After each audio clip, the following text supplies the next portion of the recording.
So I think that we have to call now Professor, it's the end of this colloque. So Professor Tololian, you have to stay here for the conclusion. Et nous allons inviter le professeur Bruno à venir nous rejoindre. Thank you. I will speak French. We are in Paris. And so my conclusion will be in French, and the real conclusion will be done by Kachik Tololian, who is the best specialist of Armenia, of Armenian diaspora. Pour myself, pour moi-même, donc je me référerai, j'essaierai de voir l'évolution des thèmes sur la diaspora arménienne à partir d'un colloque que j'avais co-organisé avec Claire Mouradian, Martine Ovanessian à Athènes, et qui comparait la diaspora grecque, dont je suis un spécialiste, je ne suis pas du tout un spécialiste de la diaspora arménienne, mais, et donc où il y avait beaucoup d'intervenants arméniens, dont certains sont encore ici. Alors ce colloque peut nous permettre de voir aujourd'hui quelle a été l'évolution thématique des travaux sur la ou les diasporas arméniennes au cours des 20 dernières années, en comparant les thématiques qui avaient émergé dans le colloque gréco-arménien de 2001 à l'École française d'Athènes et qui a été publié sous le titre « Arméniens et Grecs en diaspora, approche comparative ». Celles qui apparaissent ensuite dans le livre dont on vient de parler, « The Armenian Diaspora and Stateless Power », et puis publié en 2024, donc tout récemment, et puis dans le colloque actuel sur les diasporas arméniennes en mouvement. On remarquera tout d'abord l'utilisation éventuelle d'un pluriel au sujet de la diaspora arménienne dans le titre même de ce colloque. En 2001, ça apparaissait à peine. Il s'agissait seulement de la diaspora arménienne comparée à la diaspora grecque. On étudiait ces deux diasporas dans la longue durée en postulant que c'était une même diaspora qui se transformait au cours de l'évolution historique du peuple concerné, arménien ou grec. On éprouvait le besoin de définir ce que l'on entendait par diaspora dans le temps long. On avait également cherché à définir l'État-nation, comment il s'était formé au XIXe ou au début du XXe siècle. On avait ensuite éprouvé le besoin d'envisager l'évolution de cette diaspora en partant de ce que l'on a appelé les diasporas marchandes, dont on a peu parlé aujourd'hui parce que c'est assez loin dans l'histoire, présentes au sein des grands empires multiethniques, les empires perses, ottomans et russes principalement, et au sein desquels des communautés s'étaient formées et étaient reconnues en tant que telles, ainsi que les migrations, on avait parlé des migrations à l'intérieur de l'Empire ottoman et vers l'Empire russe. Enfin, on avait analysé la formation de nouvelles diasporas à la suite de la chute de ces empires, ottomans puis russes, et on commençait déjà à introduire le pluriel à peine à ce moment-là. Après cette approche historique de la formation et de l'évolution de la diaspora, on était passé à une approche thématique, l'État national, homeland, et ses relations avec la diaspora avaient été abordées. De même, toutes les questions identitaires dans les communautés en diaspora, le maintien d'un sentiment d'appartenance identitaire au sein des communautés présentes dans les grandes villes des pays occidentaux avaient été étudiés. Enfin, le problème de la mémoire du génocide et de son rôle dans le lien communautaire, le rôle de l'Église apostolique arménienne, le rôle de la langue, de la littérature et plus largement de l'iconographie des objets identitaires. Alors, une vingtaine d'années plus tard, que constate-t-on? Les thématiques du colloque de ce livre de Los Angeles, enfin c'était un colloque à Los Angeles, je crois, qui a donné lieu à ce livre dont on vient de parler. Alors, un thème nouveau, la logique de la sédentarité, qui complexifie les notions de patrie, homeland, et de pays d'accueil, hostland. Ce thème met en avant la vie des communautés qui se sont constituées en diaspora, qui constituent un attachement pour les diasporées, vis-à-vis desquelles elles jouent souvent le rôle d'un pays d'origine, homeland. On y passe du statut de groupe d'exilés, de réfugiés, à celui de membre d'une communauté diasporique transitoire, puis permanente, qui peut jouer à son tour le rôle d'une patrie, d'un pays d'origine, pour une nouvelle diaspora issue de la migration de ses membres dans de nouvelles terres d'accueil. Un autre thème déjà abordé précédemment, mais développé et approfondi, est celui de la formation des structures communautaires, le rôle de leurs élites dirigeantes, que ce soit des militants politiques ou des intellectuels, et de la gouvernance de ces structures sociopolitiques en dehors de tout pouvoir étatique. L'institution ecclésiastique organisatrice de la diaspora, qui avait déjà été étudiée auparavant, revient dans cette thématique du pouvoir sans État, stateless power. Un troisième thème sur le devenir et la lisibilité de la diaspora à travers ses créations littéraires et artistiques. Ce sont des expressions identitaires qui se manifestent dans la musique, la poésie, le théâtre. Les Arméniens ne sont plus vus seulement comme des victimes du génocide, mais comme des créateurs, des organisateurs d'une société diasporique qui a ses propres formes de gouvernance et de création artistique, ses propres institutions. Alors notre colloque aujourd'hui sur là où les diasporas arméniennes en mouvement met encore davantage l'accent sur les changements intervenus au cours des 20 dernières années, sur le concept de transnationalisme dont vient de parler Kachik, ou de transculturalisme, et sur la pluralité des diasporas arméniennes, pas seulement sur l'évolution de cette diaspora à travers 6 thèmes. Donc, certains de ces thèmes, donc on a eu 6 thèmes effectivement qui ont été présentés. Certains de ces thèmes sont anciens, figuraient déjà dans le précédent colloque de 2001, mais soulignent les changements récents. La menace d'une assimilation dans les sociétés d'accueil, en particulier celle des États-Unis et de la France, est évoquée, mais surmontée par l'apparition de nouvelles manifestations identitaires, des formes diverses d'hybridité. La langue arménienne a été longtemps mise en avant pour la préservation de l'identité arménienne contre l'assimilation qui apparaît comme un danger. Les Arméniens des communautés diasporiques du Moyen-Orient, réémigrant à l'Ouest, ont longtemps été les meilleurs garants de cette préservation de la langue en favorisant la fondation de nouvelles écoles arméniennes. Apparaissent des formes d'identité transnationale aujourd'hui, qui se transmettent d'une génération à l'autre, sans nécessairement se référer à la langue arménienne d'origine ou à la tradition sensu stricto de l'Église apostolique. Le concept d'arménité transculturelle, très important, dégagé dans ce colloque, a été proposé à propos des Arméniens américains ou des Arméniens français. Il implique l'association de traits culturels ou ethniques appartenant aux deux sociétés et pas nécessairement la maîtrise de la langue arménienne. Il ne conduit pas nécessairement à l'assimilation par la société d'accueil. L'émigration économique des Ayastansi, depuis l'indépendance de l'Arménie en 1991, était très récente et pas encore importante au début des années 2000. En 2024, elle se manifeste et se différencie de celle des réfugiés du génocide de 1915-16, en créant de nouvelles communautés ou en faisant évoluer les anciennes. On peut remarquer, par exemple, je prends un exemple que je connais bien, à Bordeaux, la vieille communauté des Arméniens issus du génocide est en train de s'effacer devant une nouvelle communauté qui, pour la première fois, a fondé une église arménienne à Bordeaux. Il n'y en avait jamais eu avant. D'autre part, des bouleversements géopolitiques tels que la disparition de l'URSS ou les changements de régime en Iran, les guerres du Haut-Karabakh et celles de Géorgie au sujet de l'Abkhazie ou la guerre en Ukraine sont à l'origine de nouvelles communautés diasporiques arméniennes qu'on a décrites particulièrement bien dans ce colloque.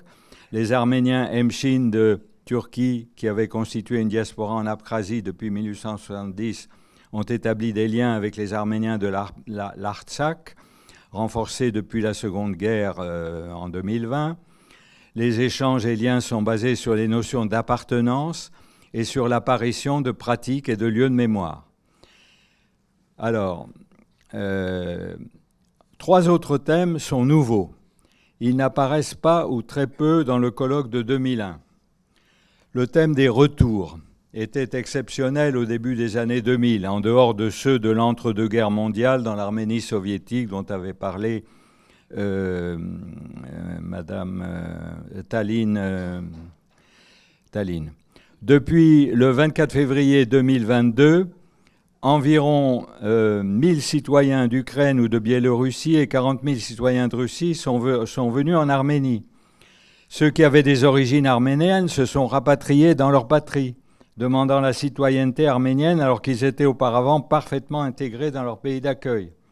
C'est un phénomène nouveau, l'Arménie devenant un refuge pour des milliers d'individus pour qui quitter leur pays devenait plus urgent et impératif que d'affronter les difficultés qui les attendaient en Arménie.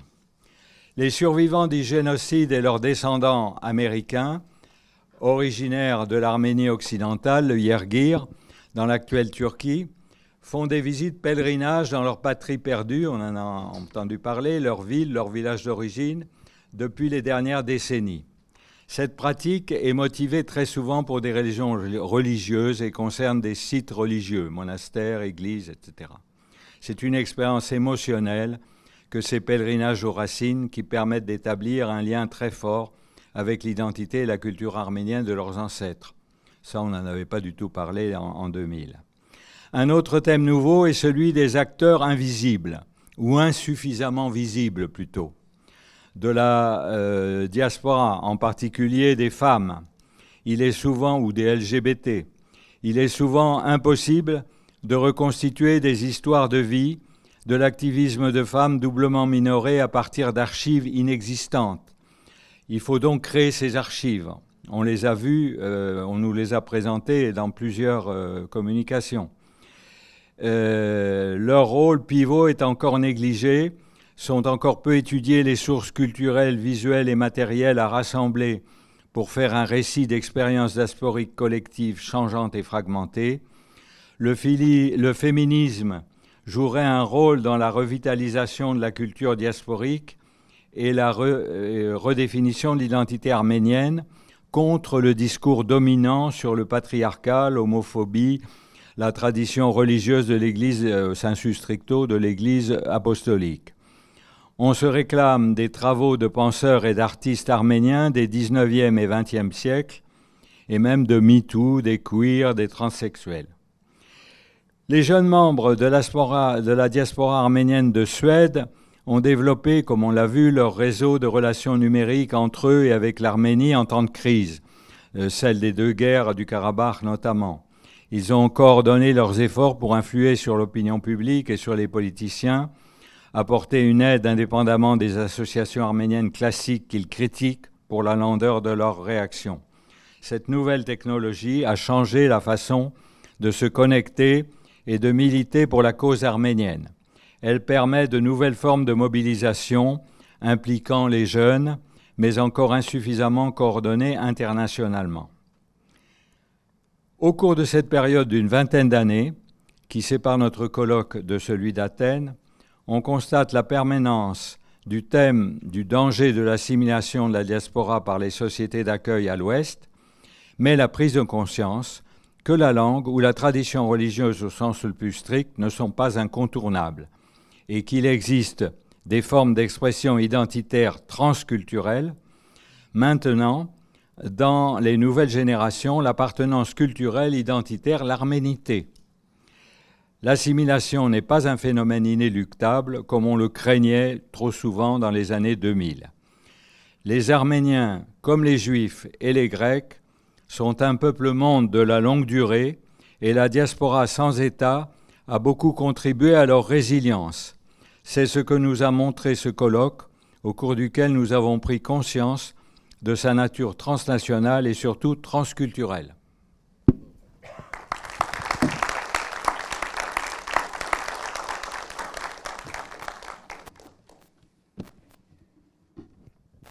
I'm afraid I misconstrued what my mission was going to be here. I therefore do not have a wonderful prepared short talk, such as Professor Bruno just presented. So I'm just going to make some comments. I'm going to start, I should say that as one ages, one keeps forgetting names. It's the first thing I've started forgetting. And so I do not remember the name of the author of a book I'm going to mention. The book itself is written by an Israeli scholar of the classical world. His book's title is A Small Greek World. It sits on my shelf. I know where it is. I cannot remember the name of the author. Why do I mention A Small Greek World? Not because of Professor Bruno, but because he makes an argument that has been made in various ways that is very interesting about diasporas. He points out, many scholars have, that it's not clear how the Greeks who started leaving Greece around 700 BC, 750 BC, and of course were all over the Mediterranean littoral, also the Black Sea, the Euxine. But he says it is, while there were Hellenes in a literary sense, the Iliad refers to the Hellenes, there is no Greece for the Iliad. There was no Greece until the small diasporic towns all along the Mediterranean shore invented the idea of a homeland named Greece. He talks about how whether the word diaspora or apoikia is the appropriate word. Apoikia means away from home, apparently. And they may not have a word that they all agreed on what diaspora was. They did not yet have a word about what Greece was. But the argument is that it is the people away from the territory of Attica, of Sparta, Corinth, etc., invented Greece. 2,000 years later, I read an Israeli scholar, whose name I also don't remember, but I know where the article is at my house. And his argument was that Turkishness was not something Turks invented. That Turkishness was invented by exiled Turkish intellectuals who had left or had fled the Crimean Tatar Khanate after the Russians conquered it. So that it was in their exile from what they regarded as their home territory, and also subsequently reinforced by those who were exiled from the Balkan areas that had been inhabited by, as you know, a tremendous mixture of peoples, including Turks. That it was those who were exiled, expelled, who actually invented the notion of a homeland, a coherent homeland, and a place for themselves. This leads me to the question of diaspora's relation to their homeland, whether they invent it, whether they are dependent on it, whether they're both, but it's an open question for me. Of course, in the Armenian case, it's very difficult right now to say anything like that, but we need to think about those relations. There's a book edited by Richard Hovannessian and another scholar, whose name I forget, which is about the way in which Armenianness was transformed by the importation, it's a mercantile term, the importation of ideas from outside into the homeland of Armenia. The claim, you're familiar with it, that Tbilisi and Istanbul and Norjula were far more advanced than the mainland of Armenia was under Ottoman and Persian occupation. And it's the inflow of articles from the outside, the argument is, that transformed the Armenians and the homeland. I don't say these things as provable facts. I'm not saying, yes, that's what happened. Homelands owe their existence to diasporas. Nothing as stupid as that. But it is a question that I think is going to be reinvigorated, because at the same time, Armenians are leaving Armenia from, I think, 3.4 million to 2.3 million between 1988 and today. Those Armenians are leaving Armenia, and at the same time, there's one estimate that says 3 out of 4 Armenians alive live outside of Armenia. So that the relationship between the homeland and diaspora is going to lead not only to a reconstruction of the diaspora, but a reconstruction of what the homeland is. So that's one thing that I'm thinking about. And of course, the transcultural, the word that various people used, Vahe most prominently, Vahe, not Vache. I want Mr. Sagan, Dr. Sagan's name to be properly known. That's number one. Number two, there's a term which in conferences that I've attended is almost always a poison pill. That is to say, it's not a bad idea per se, but when it appears, the conversation deteriorates. And that's the term identity. Identity is everywhere, whether we're talking about transgender or whether we're talking about the diaspora, identity is everywhere, and identity is a poisonous term. Again, of course, one can't be against identity. The term identité appeared in Professor Bruno's talk several times.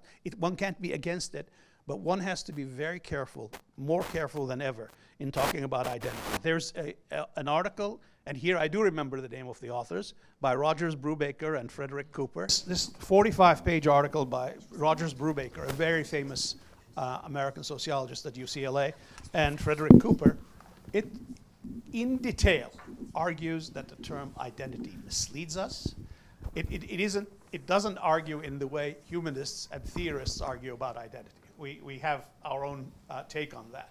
But I mean, for example, we would argue, many of us, that identity is never by itself. It is always relational. I tell my classes when we start discussing this, there's no identity without the other. Identity is essentially a difference. Difference is a form of relation.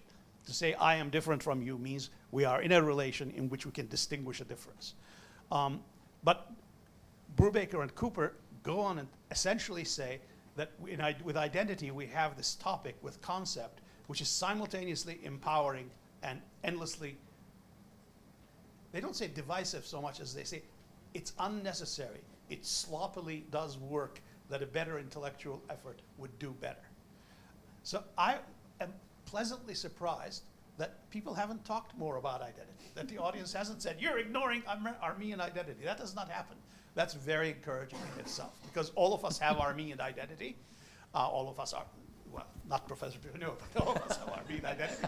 And we're here partly for that reason. But if asked to talk about it, to define it, to create borders for it, we find that it cannot be done.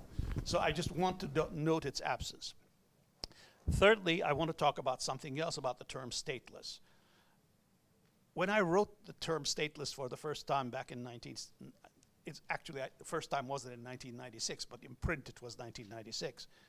What I was thinking about, and later when I reread the article, I thought, damn, I didn't get it right. I didn't get what was in my head on the paper. So, 25 years later, or 28 years later, I meant that Armenians lived in states of others, whether it was Lebanon or France, states. But when I say of others, please don't misunderstand me. I don't mean to say that if you're Armenian born and brought up in France, France is not your state. It's foreign to you. That is not what I mean. But I mean that to the extent that you function as an Armenian, you think of the French state as not quite the articulation of your own needs and desires. Someone might jump up and say, there are half of the population of France at any time seems to think that the French government does not represent it. The French state does not represent its interests. But you understand, that's a different issue. What I meant was that Armenians live in countries where whether when they're treated as citizens equal to other citizens, as in France, United States, and Canada, or whether they live in states that are oppressive, they are talking, one, about a dominant state which is not altogether commensurate with their understanding of themselves and their interests. But second, and this is the part that doesn't come up in the article, there was A, no Armenian state, and B, when there was an Armenian state, we are not its citizens. The Armenian state does not represent me, my preferences, my commitments. It's there, I'm glad it's there, but it's not the same thing. So there are two states, and we're stateless. That's of course, stateless is partly a metaphor, but that's what I wanted to express, and this is an occasion where I can actually say that. And I think there was one other point I wanted to make. No, I think I'll stop there. As I say, it's piecemeal. Bravo.